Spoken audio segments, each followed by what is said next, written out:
Welcome to the Think Beautifully series by Noble Panacea. I am Celine Talabaza. I am the CEO of Noble Panacea.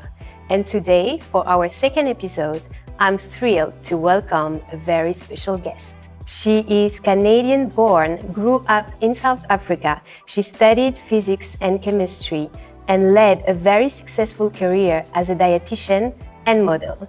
She brought to the world 3 very successful children, Kimball, Tosca, and the one and only tech master, Elon Musk. She is the most iconic mother and grandmother. And if that is not enough, she also wrote a book and is a global fashion reference. Please welcome Maye Musk. Hello Celine, so happy to be with you today. It is such an honor to be sitting with you today. So I've been reading your book, Woman Makes a Plan, and I have a few questions for you. It seems that you have lived so many lives over the decades, from your experience being a kid in South Africa, a wife, a mother, an entrepreneur, a model, a nutritionist, a friend, a sister, a grandmother, and I could go on and on. You're now obviously a global icon. Looking back, if you were to define one single moment that was kind of a kickstarter to everything, that was the most empowering, what would it be? I would say running away with my 3 children, because it wasn't empowering, it was terrifying. I was scared, I didn't know how I was going to survive, and slowly you do survive. But it changed my life, and that was wonderful. So when Elon was born, you were just 23 years old. You wrote you never push any of your children to study something specifically, and they all became very successful. Do you have any parenting advice, any parenting philosophy that you stand by? Yes, well, first of all, I would have been very happy if they all studied to be a dietitian and opened an office next to me. Can you see? That's a mother's dream. That doesn't happen.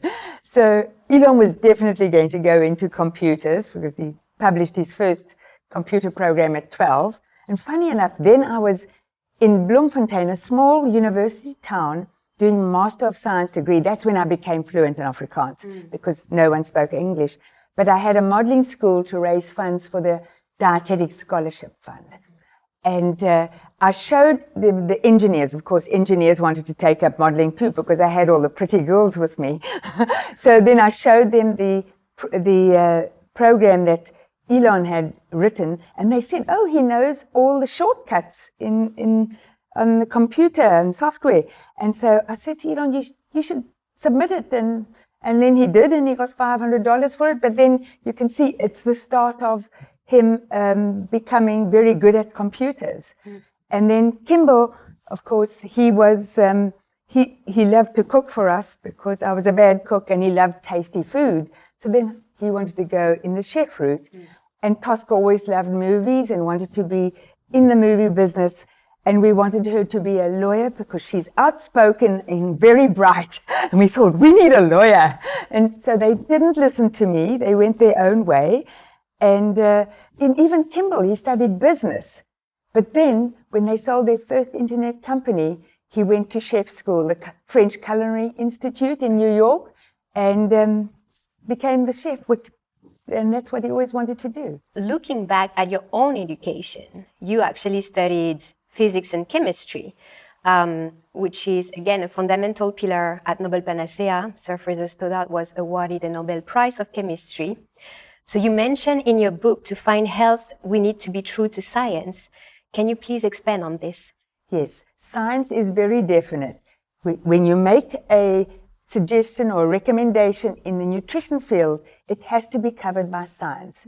Because if I make up stuff like this pill will make you live forever, or this is for the skin, or this is for the hair, or this will make you lose weight, and it's not true, but I make a lot of money out of it, then I will be removed from the register as a registered dietitian. So I do not want to lose that, but also I don't want to be dishonest.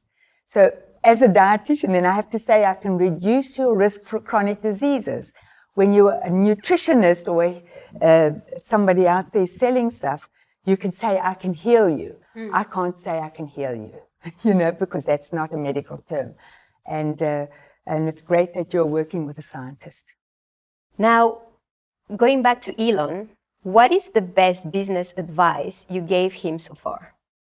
Well, when he sold PayPal, he said to me, should I do rockets or electric cars or solar energy?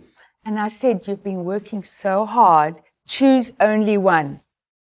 And he didn't listen to me. He didn't, no. He didn't listen to me.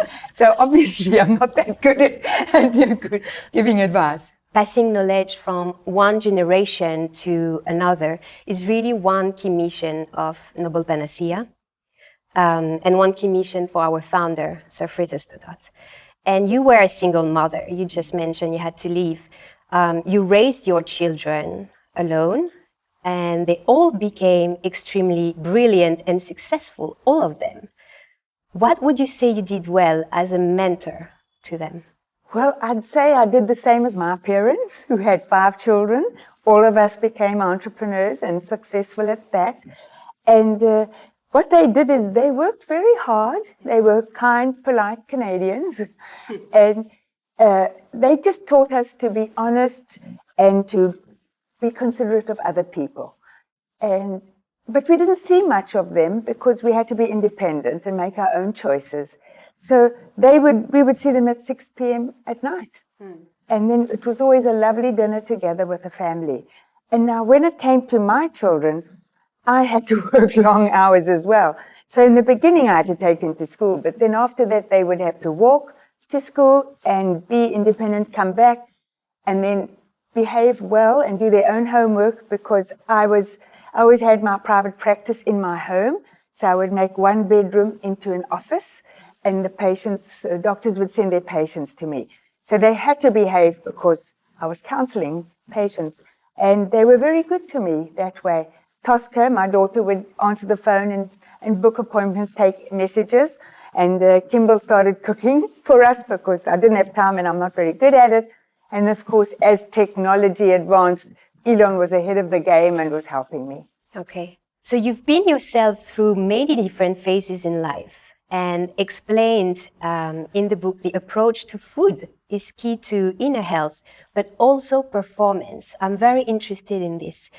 Could you please share with us 3 key takeaways, simple things everybody listening today could put into practice for a healthier lifestyle? Well, first of all, you need to plan ahead. You plan your meals, you plan your snacks, because surprise, there's always treats around. When you're having a drink, you're not going to go for a salad, you're going to go for the fries, all right? So plan ahead. Secondly, keep trigger foods out of sight. So for example, I explain in my book that I love sweet foods. They are never in my home. However, when I go out, I will certainly eat some if they are delicious. I've become fussy. But for other people, it's salty foods. They like chips and fries. And then they can't have them in the home because they'll finish a packet of fries without thinking. So don't have your trigger foods nearby. And thirdly, eat foods you like. Don't go for kale if you don't like it. It is a good food, but if you don't like it, don't eat things you don't like because you are limited in what you can eat. So eat broccoli, eat lettuce, eat Brussels sprouts. They're also good. And always eat, don't go gluten-free unless you have celiac disease. Don't go dairy-free unless you have an allergy. If you're lactose intolerant, there are options for you. But if you are curious, then go and see a registered dietitian because they are the scientists. Is it to avoid having any frustration with particular diets? There's a lot of confusion and frustration. And there's a lot of fad diets. And then when you go on them, it seems great. They're very intense and I don't like them.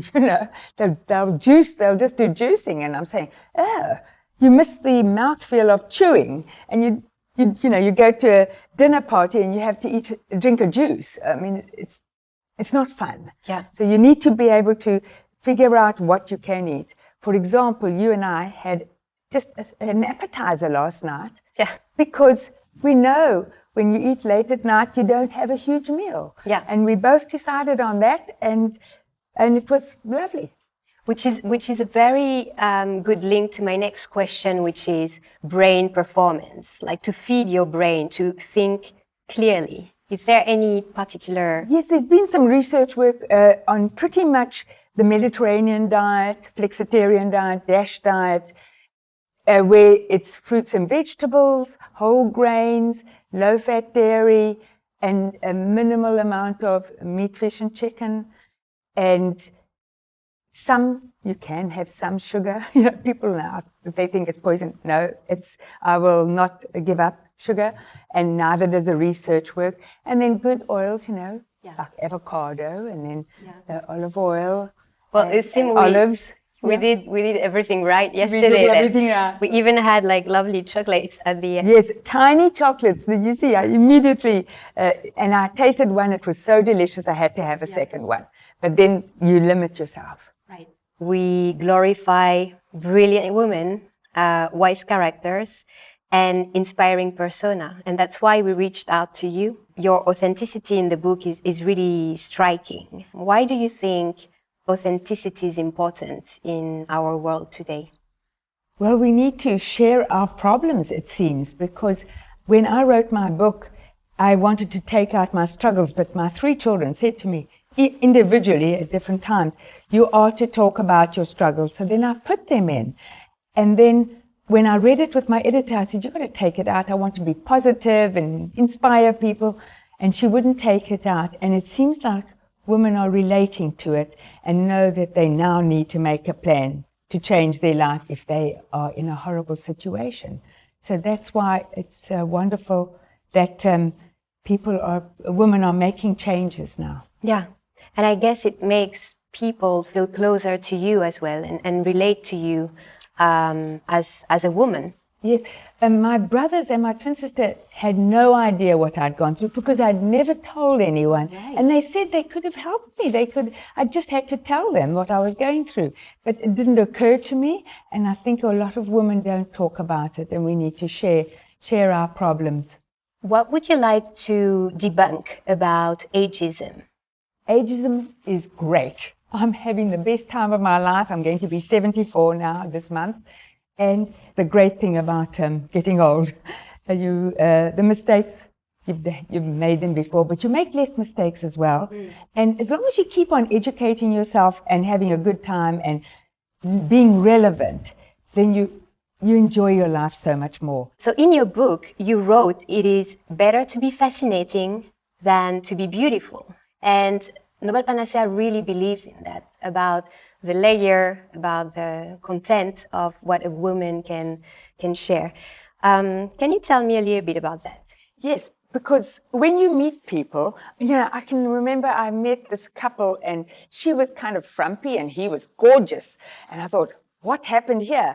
And then I started talking to them, and then she became the fascinating person, and he was boring, and she was lovely, and she became my friend because she was intelligent, interesting, educating herself, and so that's where you can then be fascinating, even in any stage. But again, I do recommend that as you get older, you don't walk like an old person. Right. You don't talk like an old person. You don't complain about aches and pains.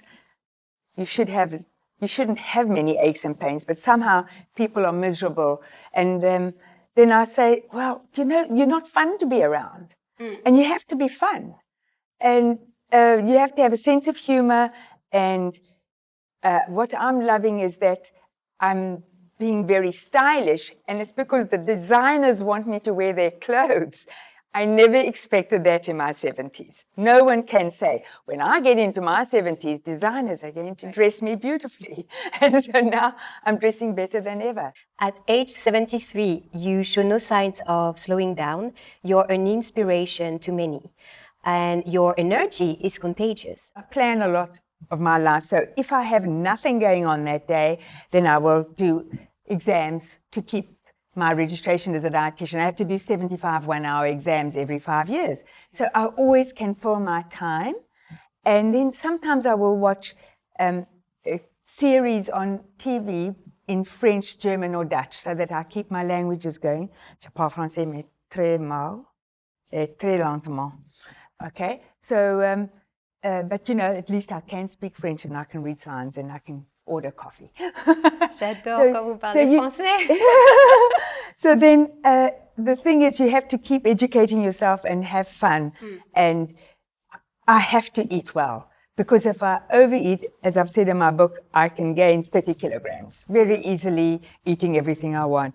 And so I'm very strict with my eating habits. Yeah, yeah, and it shows. Yes, because it shows in your skin and it shows in your blood values, you know, as a dietitian, blood values, and it shows in your energy. Because if I overeat, you just want to go into a food coma, and then you're also disappointed that you went overboard, because you know that for the next week you better be eating perfectly because you've eaten too much, and that still happens. Yeah. At Noble Panacea, our mantra is think beautifully, because it is the merge between the intellect and the beauty world. Can you please tell us what it means for you to think beautifully? When you think beautifully, you're thinking about kindness and generosity and caring about other people, and then your beauty shines through. That's very beautiful.